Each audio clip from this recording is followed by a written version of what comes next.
Everybody's so quiet. We're not used to that. We're used to people making noise. We're a music school. We like noise. We're going to get started in just a second. My name is Jonah. I'm the director of the school here. So that means I'm the most important and least important person in the building. So while I do run the school, the truth is the people you're going to be hearing from tonight, the people I work with, they're the ones that are your everyday contacts for what goes on with your kids. So it's really important tonight to listen to what they have to say, but also to understand that I'm here every day.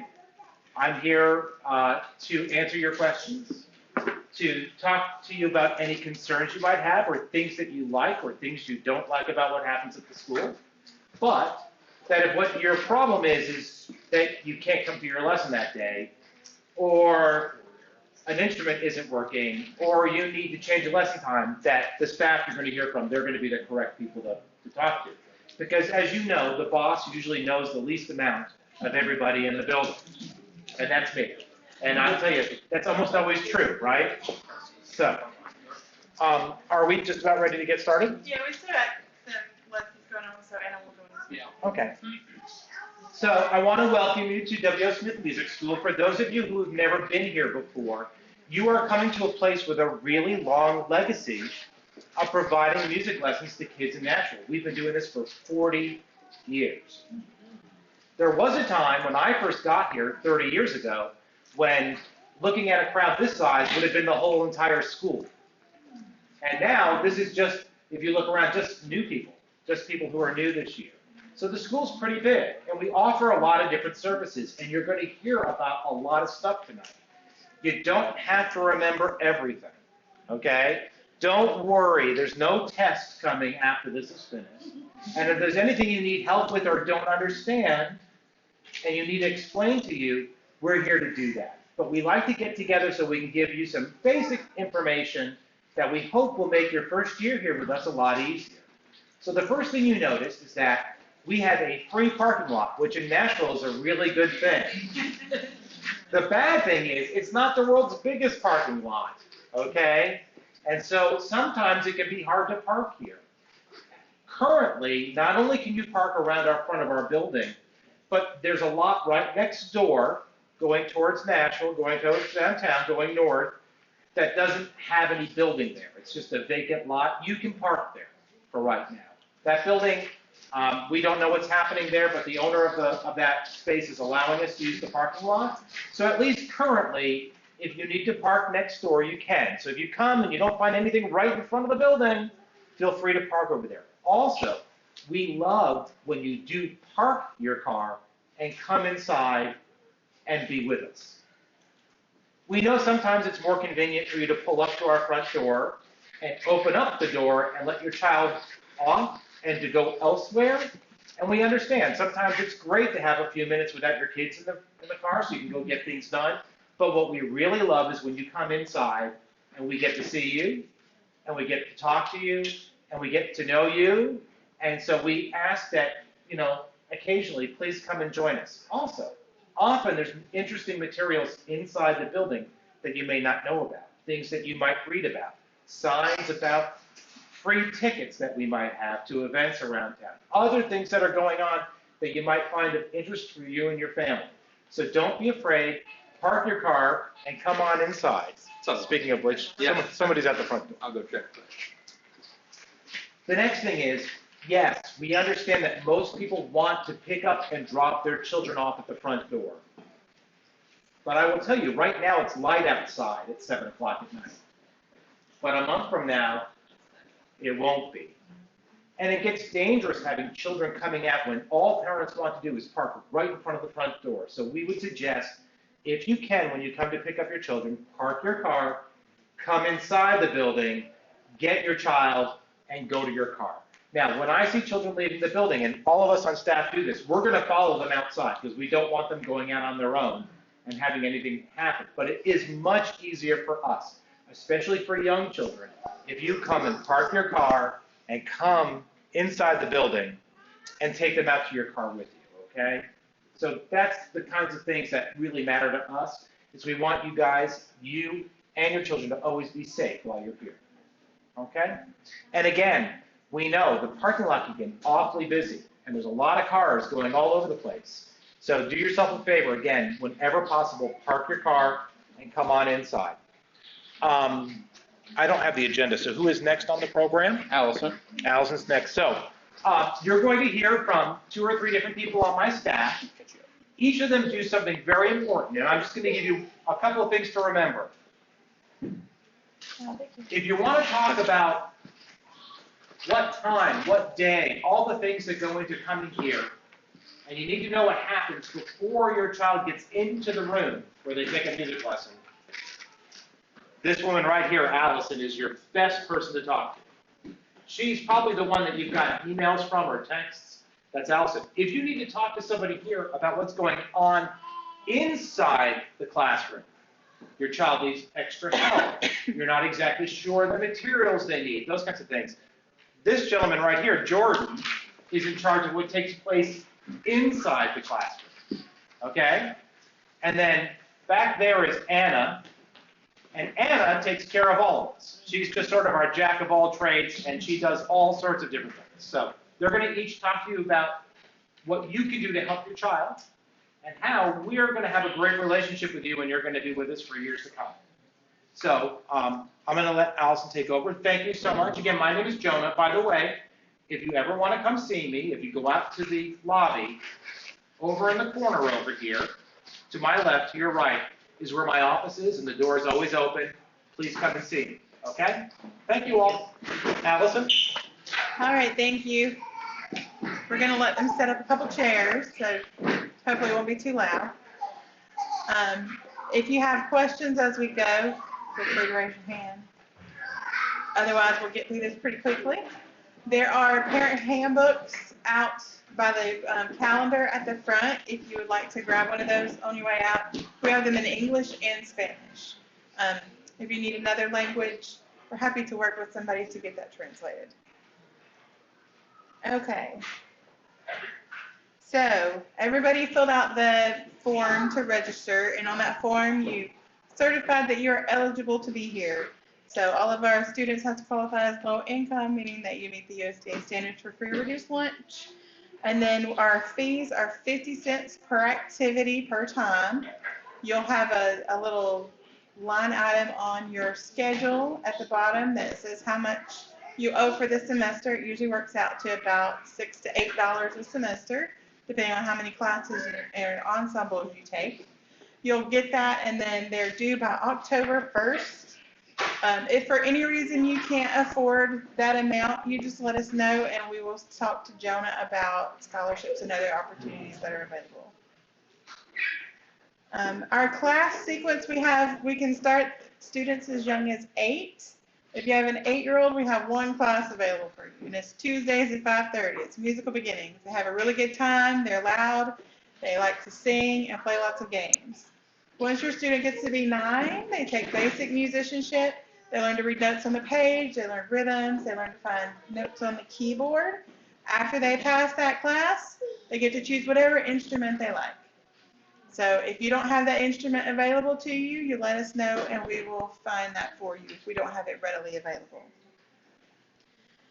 We also have ensembles and classes available. Let's see if I'm moving too fast. Nope. We have lots of different ones every semester. You should have gotten a list of those when you registered to check through. Our big ensembles are our choirs, our jazz band, and our steel band. We also have some rock bands. You got to have a little more experience with that. But if you are interested in your student being in choir in addition to their musical beginnings or basic musicianship or steel drums, you can let us know. We can add those up until probably the end of September. And you can take as many classes and ensembles as you like, but you can only take one lesson. So if you're taking piano lessons, you can only take piano lessons, but you can be in choir and all the other things, but you can only take piano lessons and not piano lessons and saxophone lessons, if that makes sense. All right, the sooner you do sign up for those, the better. We have some QR codes out front if you're interested. We also have camps. Jordan, am I skipping too far? Camps and recitals. We have 3 camps a year. Once your student is 12, they can attend all of them. So we have a sleepaway camp that's for 12 and over for a week. We have rock band camp for 12 and over, where we form them into little rock groups, and they play usually at a venue downtown. And then we have ensemble camp, which is for 8 to 18, where they learn steel drums and choir. And then we have recitals periodically throughout the year. Your student's teacher will sign them up for recitals. So if you're interested in them playing on a recital, then you need to talk to their teacher to make sure that they're ready to do that. I think I'm a little out of order, so let me talk communication. We will communicate with you via text, phone, and email. If there is a certain way that you prefer, you let us know. We do our best to do those. Sometimes just because of necessity, texting is usually quicker, so we tend to fall back on that one. Emails sometimes get lost, and they can take 24, 48 hours to get parents to respond a lot. If you've said you really want us to email you and you don't respond to emails, please let me know not to email you, because that wastes everybody's time.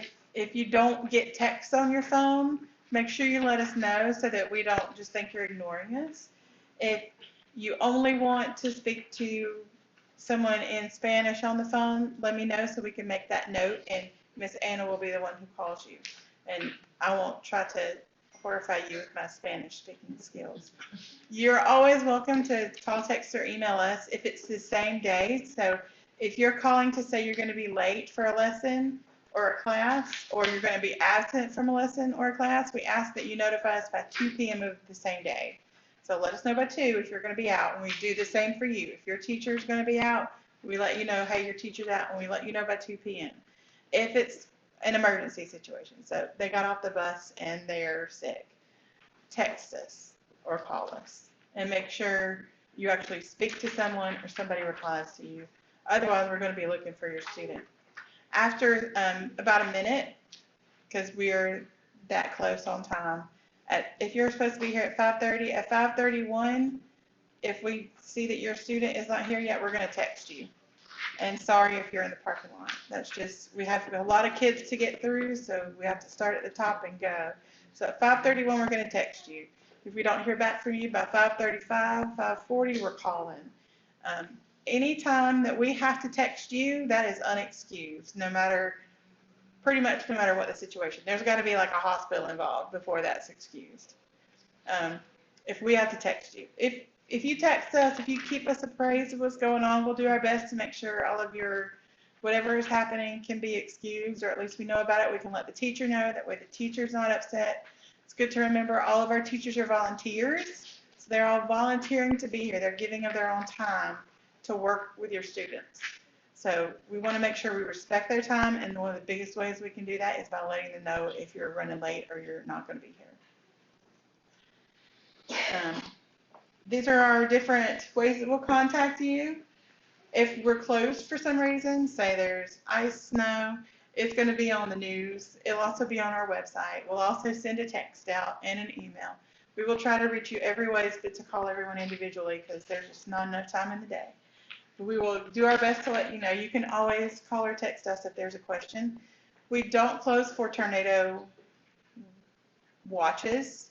We do, if there's a tornado warning, like one is on the way, it's coming at us, that's a little bit different. But we're Middle Tennessee, we get a lot of the tornado watches. So unfortunately, that's part of it. If you really don't feel safe, let us know, but try to let us know ahead of time.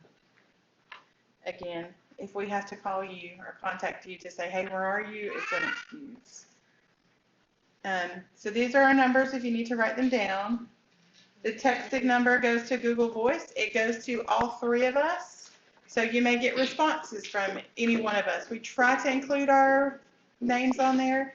If you don't have a name on there, it is probably me because I'm the worst at including my name on there. Sorry about that. But I also probably use it more than anybody else, so you can just kind of assume it's from me if you get a text there that without somebody else's name. The numbers you can dial in, and it'll let you select who you want to talk to. you're welcome to do that. If it's after 2 and you select one of us, we're not in our offices, so we're not going to know that you called. So make sure if it's after 2 that you just go to the general number, whatever. I think it's called operator or something. Yep. We have social medias pages if you would like to stay involved there. Our website is on there.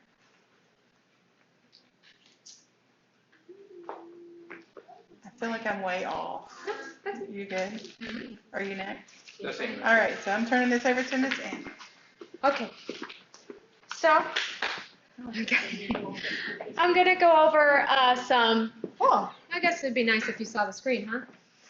I'm going to go over some student expectations. A lot of the things that I will go over, Miss Allison actually just highlighted, so I'll try to keep it kind of brief. I wanted to also bring your attention to these.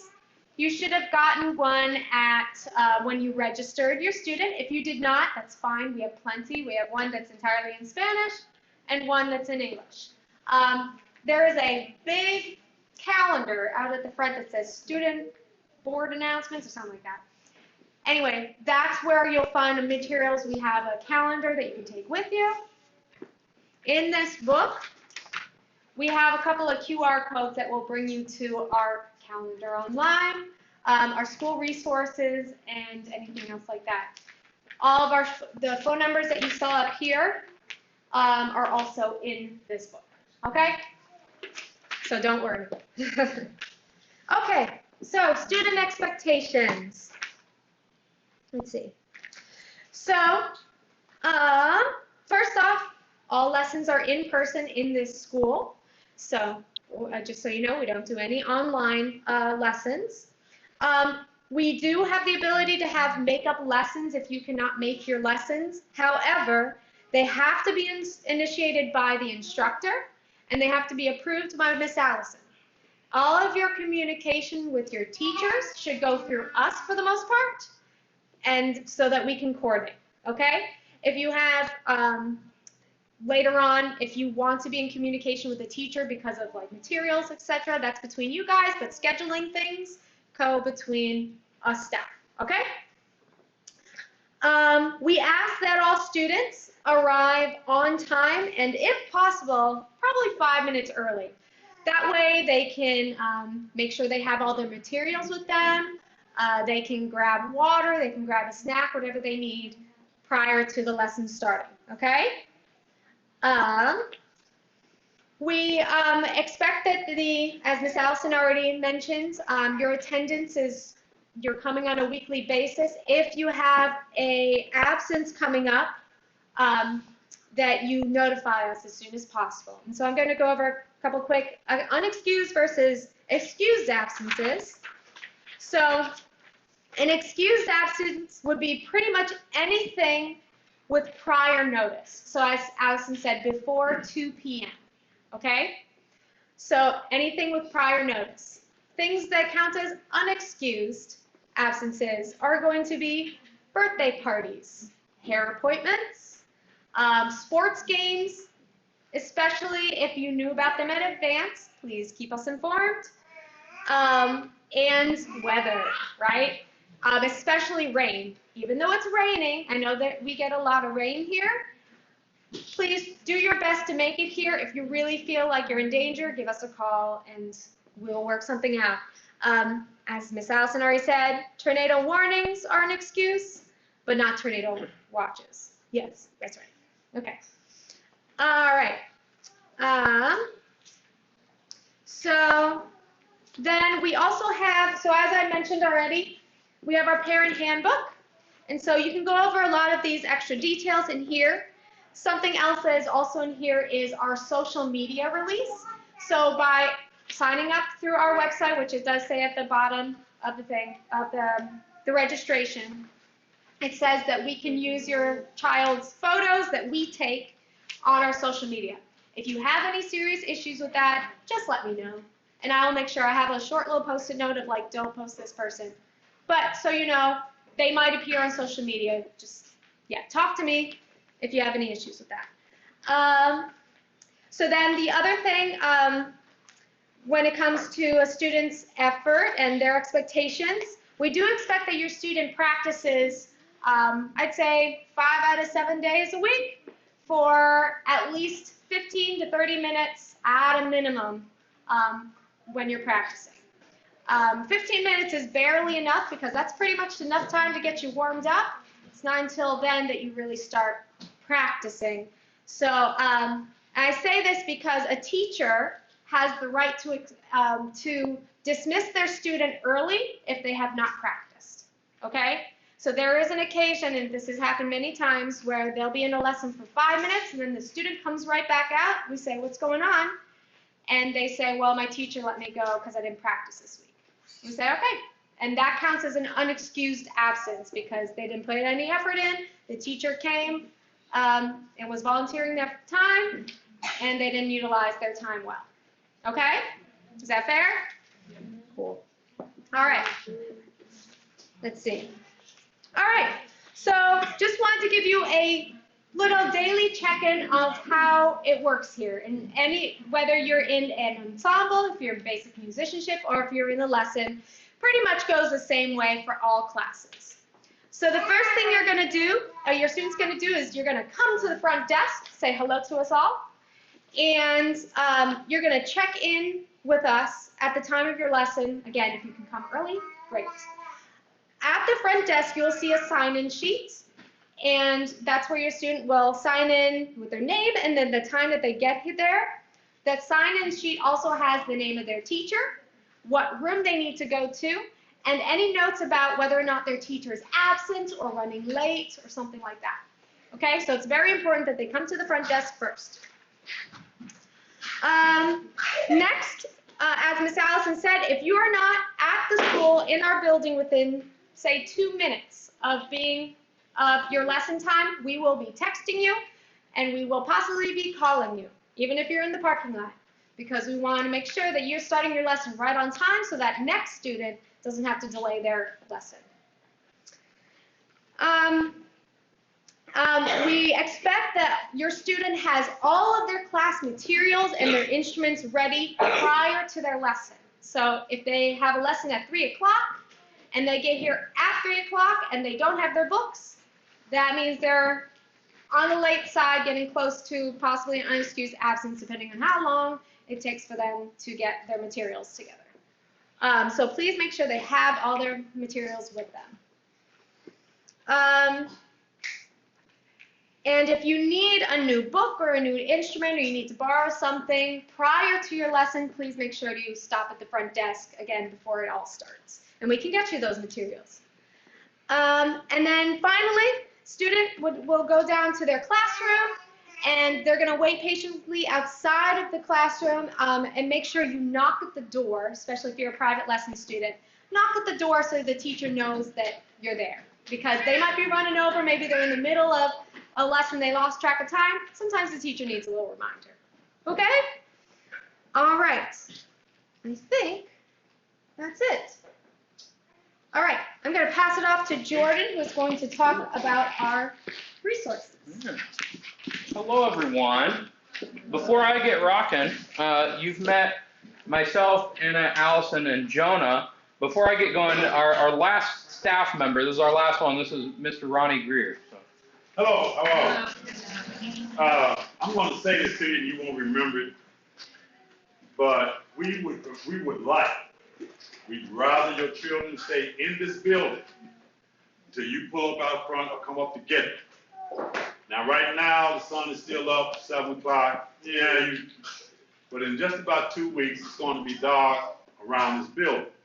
So rather than your child going out that door and standing waiting on you to come around the corner, unfortunately, fortunately for you and us and your child, we prefer that child stay in the building till you pull up to the front door, call someone at the front door, or come, come and get them.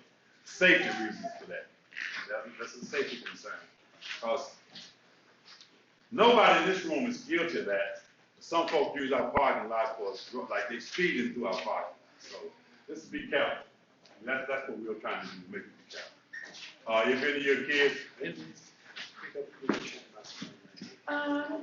We may have one here.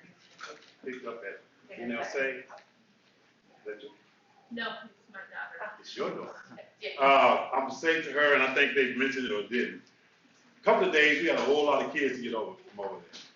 My van will only hold 6 at a time. So if you get out of school at 3 o'clock, when you get on that 3 o'clock bus, you're out there in the parking lot at 3 o'clock, you'll have to wait till about 3:15, 3:30 for me to get back from here back over there to you.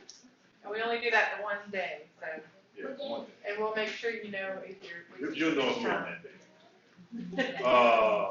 Short of that, welcome to Dr. Smith's school. We hope that you enjoy yourself. It's one of those places where you have to apply yourself in order to learn.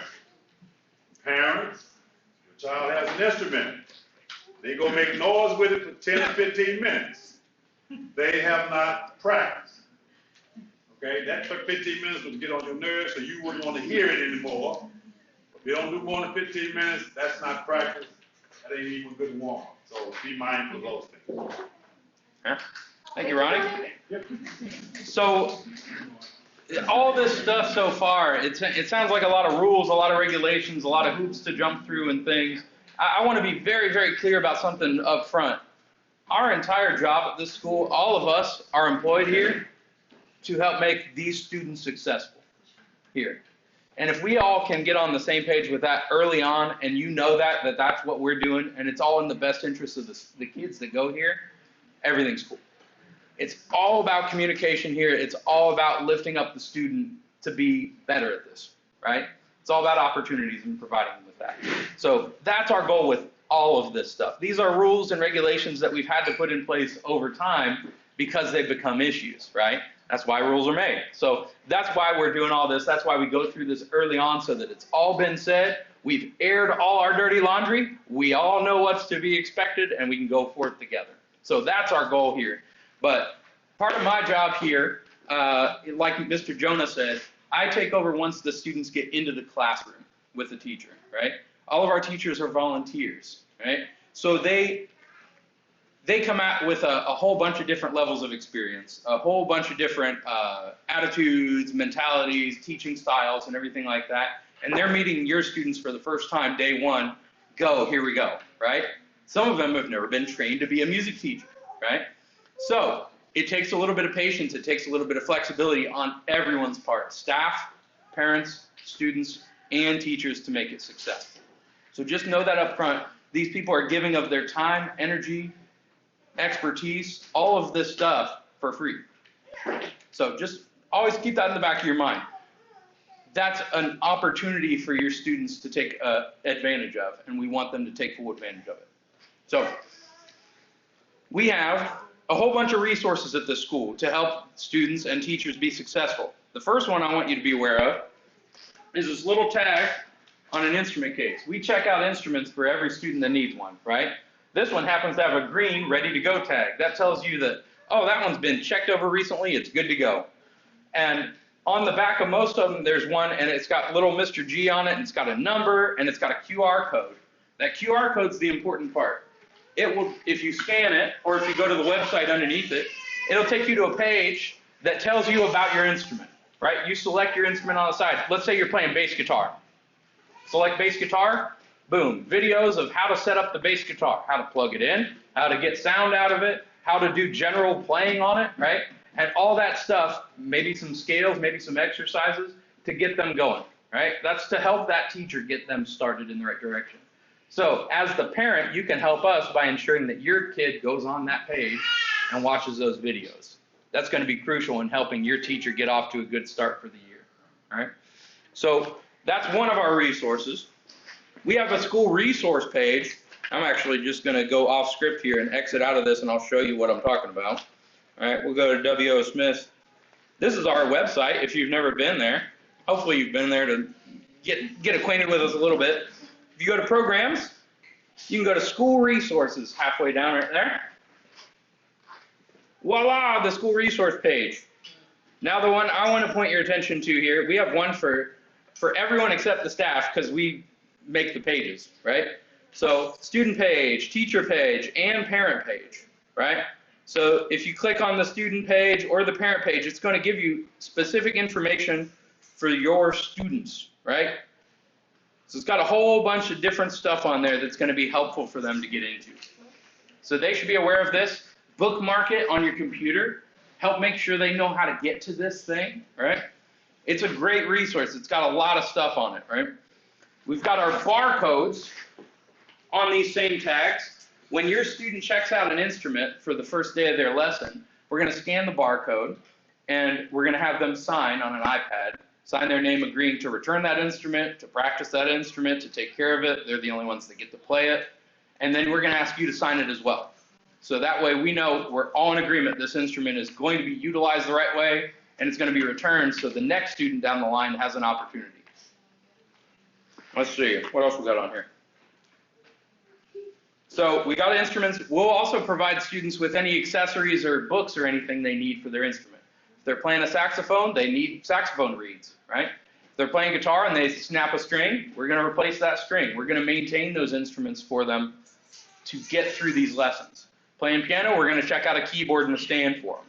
So if you need something for them to be successful, let us know. If you got a drum student and you live in an apartment, not a great combination, right? Maybe an electronic drum set is the right way to go because you can put on headphones, okay? So there's always ways to solve things, but it's all about communication. As long as we got open lines of communication, we're going to be golden. So let's go back. How do I get back to my present? Yes. There we go. That was a big jump. All right, did that. Okay. So we're all about setting up the students for success, and I want to talk to you about practicing a little bit. Ronnie and Anna already alluded to this. 15 minutes is not enough practice time in a day, right? I recommend personally, and this is for them to get full marks on our progress assessment at the end of the semester, 6 days a week, 30 minutes a day. It ends up being 3 hours over the course of a week. Most people can find 30 minutes in a day to practice, somewhere shoving it in there. Sometimes it's tough. Sometimes you go straight from school on a Wednesday to soccer practice to church, right? No time to practice, they get home, they go to bed. Maybe that's your 7th day that you don't actually practice, right? So be creative. Find those times that you can set aside for them to practice. Help them establish that and help them. I mean, most people have smartphones now, right? So you can set reminders in your calendar, in yours, or maybe theirs if they have a phone, to say, hey, this is your practice time. 5:30 on Tuesdays, go, 30 minutes. And then help them be held accountable for that, because we're not there. We can only do it once they set foot in the door, right? You all are there with them all the time. So this is your time to help support them. So help set them up with a good, quiet place to practice, right? Not in the middle of the living room when you're cooking dinner right next to them, right? And their little brother or sister is like screaming, running past them, and they're trying to practice a C major scale. It doesn't really work. So quiet place, consistent place, set reminders, and more often is better than more. So 6 days a week for 30 minutes equals 3 hours. Much better than wait until Sunday before your Monday lesson and doing 3 hours. It's about muscle memory. It's about getting these things consistent and bringing your mind back into that headspace consistently over and over and over again. Okay? So help them accomplish that when they get home. This is not the best analogy because I don't have one. Imagine with me that this is a 3-legged stool, not a 4-legged stool. Okay? So the one I'm holding doesn't exist. This leg is the staff, the W.O. Smith staff. This leg is the teachers, right? This leg is the parents. 3 legs, if one of them falls short, what happens to the kid sitting on top? So it's all of our job to help hold them up and help make them successful, right? That was good timing. That was really good. So all of us have to work together to make the 3-legged stool, right? Otherwise, it's going to fall over. If the parent's not pulling their weight, I'm not pointing any fingers because I don't know most of you yet. If the parent's not pulling their weight, the kid's not showing up prepared. They're not showing up with their resources. They haven't practiced because no one's holding them accountable, right? They're not going to get much out of it. If the staff's not pulling their weight, they're not going to have a space to do their practice in. Their teacher is not going to be here at the right time. They're not going to have the right instruments ready to go. They're not going to have all the resources they need. If the teacher's not doing their weight and they're not preparing, they're coming in with a question mark above their head, like, what do we do? It's not going to be successful, right? So we all have to come together to make the student successful. That's our goal here, right? Always. So students and teachers will work together to set some goals, and it's different for every student, and it's different in every circumstance. It'll be different this semester versus the spring semester. If your student's just starting on the guitar, their goal might be learn how to hold the guitar and tune it. Strum a chord, one chord. That might be it. If they're playing a trumpet and they've played for 3 years, it's going to be vastly different than that, right? So just know that they're going to figure that out with their teacher. And if there's ever any question, I'm here to help. All of us are here to help. I don't think we told you earlier. Again, my name's Jordan. My primary instrument is percussion. And we have Anna, whose primary is vocalist, right? Allison's primary instrument is piano. Jonah's is trumpet, right? So we got a bunch of different experience around the staff. But more importantly than that, we have tons of volunteer teachers that are insanely qualified to do this. So when we don't know the answer to a question, we have people to turn to. Okay? So it doesn't just stop with what we know. It's much deeper than that. Let's see. Progress assessments. Every semester that your student is taking private lessons, they have to either complete a progress assessment or they have to perform in one of our end of semester recitals. So there's recitals in December and there's recitals in May. There's other ones periodically, but those are the ones that count as an assessment. Our goal is to make a timestamp of like, here's where that student is right now. That way we have a paper trail to hand off in case that student and teacher can't be paired up again. Because people tend to be very migratory around their lesson times, right? So someone got a new job and they can no longer teach on Tuesdays, right? So-and-so joined the soccer team and now they're not available on Tuesdays, so they switch. But we want to keep them rolling forward, right? Not always trying to 2 steps forward, 1 step back, 2 steps forward, 1 step back. So this is our paper trail. This is our opportunity for them to show what they've been working on. And it's just something that's representative of what they've been doing. If they've been working on holding the guitar and tuning it, they're going to tune that guitar in front of a panel of teachers. Cool. That's great. So that's what an assessment is. It takes place at the end of each semester. Again, we'd prefer, honestly, that they perform on a recital because we think that's an even more valuable experience than an assessment. So lots of opportunities for that. And our ensembles perform on those as well. There's also a whole video about progress assessments on our YouTube channel if you're curious when it comes time. Bum, bum, bum. Is that me? That is me. Cool. All right. So parent responsibilities. We already talked about this a little bit with the three-legged stool, right? You're helping the students be prepared for their lessons. And that means getting them here on time. That means replying to emails and texts and things like that, maintaining communication with us. It means having their materials here with them.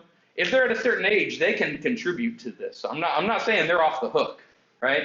If they're, I don't know, 13 plus, really, that's when you can start to get them into some of that responsibility mode of this. And they should take responsibility for some of that. But just know that responsibility will be reflected in their progress report grade, right? So that's some of your responsibilities, getting them here on time, helping them practice at home. And that's not you learning the material and teaching them. That means making sure they're practicing, right? Not just banging on a piano for 30 minutes, okay? Maintaining communication, bringing their stuff with them. Mm-hmm. Oh, yeah, thank you. If your student has an IEP at school, an individual education plan, for whatever reason, we would love to know about that. And if you're willing to share that information with us, we take them in often, and it helps us be able to help their teacher to teach them better. So for anyone that doesn't know, an IEP is just a way to help students in the classroom at school, and they have specialists that just do this, especially MNPS. They've got a very qualified slate of people that work with students to develop IEPs.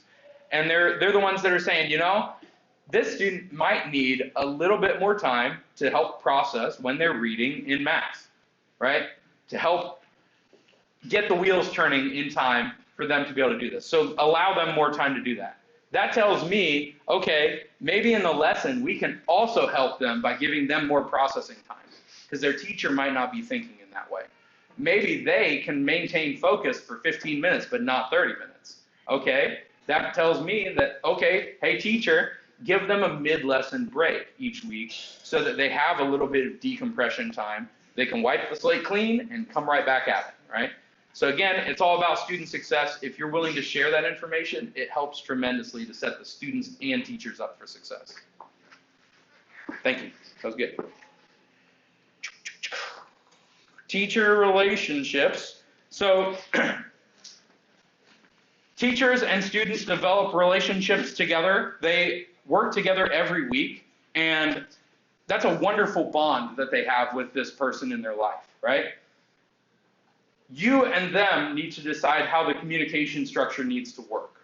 But we also need to be involved when decisions are being made, right? So it's like, if you have a 9-year-old, maybe they should not be directly texting their teacher, right? Probably not appropriate, okay? If there's a 16-year-old and they're driving themselves, probably okay for them to reach out to their teacher and say, hey, what was I supposed to work on? Or, better yet, they can email and respond through us as a conduit to them. We're more than happy to do that. It takes away any questionable things, right? But decide that with the teacher. And the only way that that happens is for you to meet with them and talk with them. Because that's not a conversation that we can even foster and facilitate, right? So that's the beauty of what Jonah said, is coming in to the students' lessons and making contact with the teachers, talking with us, checking in. All that stuff is very important. So this is an awesome thing when it's done right. It's great generally, but sometimes people can see things and see it in a weird lens and say, like, that's awkward, that's weird. Let's not do that anymore. Let us know if anything like that ever happens. It does not happen here. Also, we don't really ever have disciplinary issues at this school, because this is a school where if something becomes an issue, it's up to the staff and the teachers that teach here whether or not that student can continue to come here. Obviously, we're going to do what's in the best interest of that child, but sometimes that means removing them from that situation and showing them that their behavior is not okay through a response, right? Sometimes that is the appropriate response. So just know that, but we're fighting for their best interest, always. So let's see what else I got.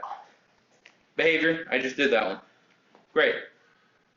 Probation and dismissal. Students go on probation when they've received a C or below on their progress report.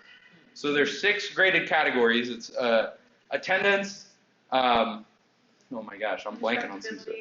Instructability, bringing materials. Like instructability generally tends to be attitude, right? And then we have their actual progress assessment score.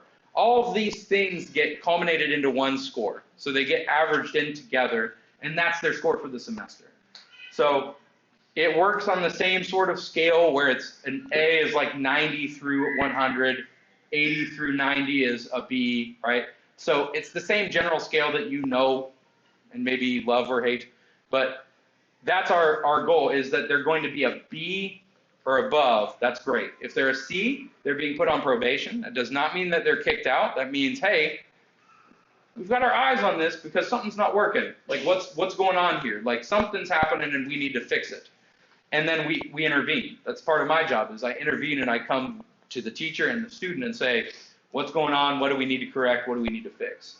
If they do it 2 semesters in a row where they got a C or below, they get put back on the wait list. The majority of the time this happens when students are not that interested in their instrument. They're being forced to come take lessons, right? They're going home and they're never practicing. They don't want to bring their materials because they don't want to be asked to do something during their lesson. That happens sometimes.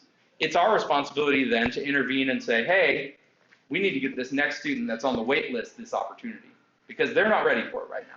They're not kicked out of the school. They're going back on the wait list to think about it, to consider if they want to be here or not. Okay? So that's our goal.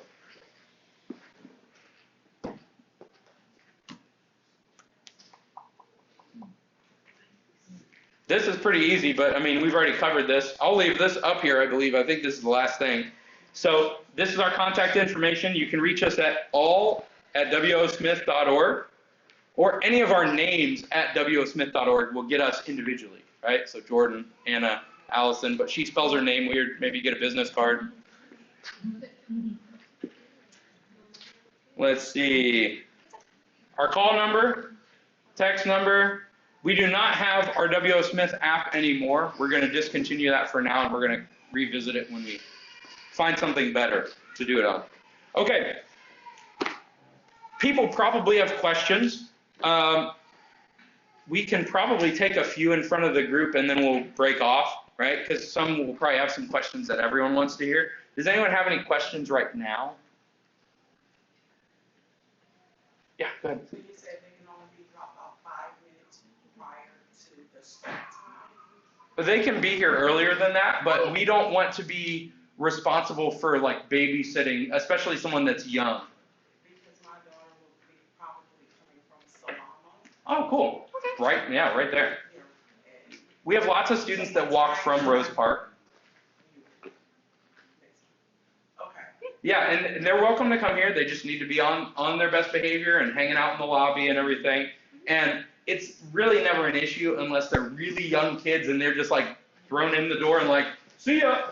And then they're just running around rampant like all over the building. That's what we don't want to happen because we have jobs to do up front and helping with it. So yeah. What else you guys got? Yes, sir. When they start off with basic musicianship, are they starting practicing or just when they start practicing? Yeah, they have homework in that class, but they're not required to practice an instrument at that point. So at the end of their basic musicianship class, they choose what instrument to study, and then they'll start practicing. Yes? If all goes as anticipated with their theory class, how is that one school semester, or is that a year process, or is that a year? That should be a one semester thing. So typically they're finishing up in early December, taking their test, then they're going straight into lessons in the spring when they come back. Is it virtual, or is there someone in person kind of? All in person. That's all in person here. Yep. Well, I know it's on campus, but is it, I guess by virtual, is it They're not online? Is it all computers. online? It's written out. It's all written, oh. We're now. Yeah, so they use a smart board like this in the class, but there's no like individual computer time or anything like that. So there's a teacher that. Yes. And they have a written Yeah, like not like- actual book that they work out of. So, good question. What else we got? Go Do ahead. you all provide all of the materials, like a book, lesson book that they need? Or Absolutely. Yep. And that goes into their lessons as well. Any piano books, guitar books, whatever they need, plus a practice journal that they can keep track of their practice. Yes. The basic class, Mhm. musicianship, and the choir, is that all like an hour long, or how long are the classes? Most things here are 45 minutes long, except private lessons are 30 minutes long. Okay. Yeah. Unless otherwise noted. And sometimes, let's be honest, we all teach the ensembles and classes and stuff too. Sometimes we get long-winded. We go a whole hour. Mr. Jordan and I are notorious. Oh, yeah. for going We- over a little bit. I end up going. Just So, fire. as you notice, I talk. So that's why I'm sucking on a cough drop. What else you got? Yes. Okay, so I just like signed up online, so we're not even like registered. I guess Allison sent me a text was like, somebody checking out. Yeah. So I really don't know how this process works. Like with my son, because he's in the band, of course, at his high school. What's like the age ranges? Would he be still able to come here, being at 16 versus being in a class with someone that's like 8, or you know what I'm saying? Yeah. So it really depends on the experience level coming in. If he's in band, he's going to pass through the test, I'm sure, to get through the basic musicianship class, so he wouldn't have to take that, because that'd be remedial stuff for him at this point. He would go straight into private lessons, plus whatever other opportunities he wants to take part in. So whatever meets your schedule, whatever he's interested in. Okay, 'cause I was gonna say, he Yeah. already, reads music and all that stuff. Right? Yeah, so I mean, hey, he should come join my steel drum ensemble. That's what I'll tell you. Well, No, we'll talk to you more at the front desk Yeah. about his opportunities. Okay, thank you. yeah, that's normally stuff we go through during the registration process, so, yeah, awesome.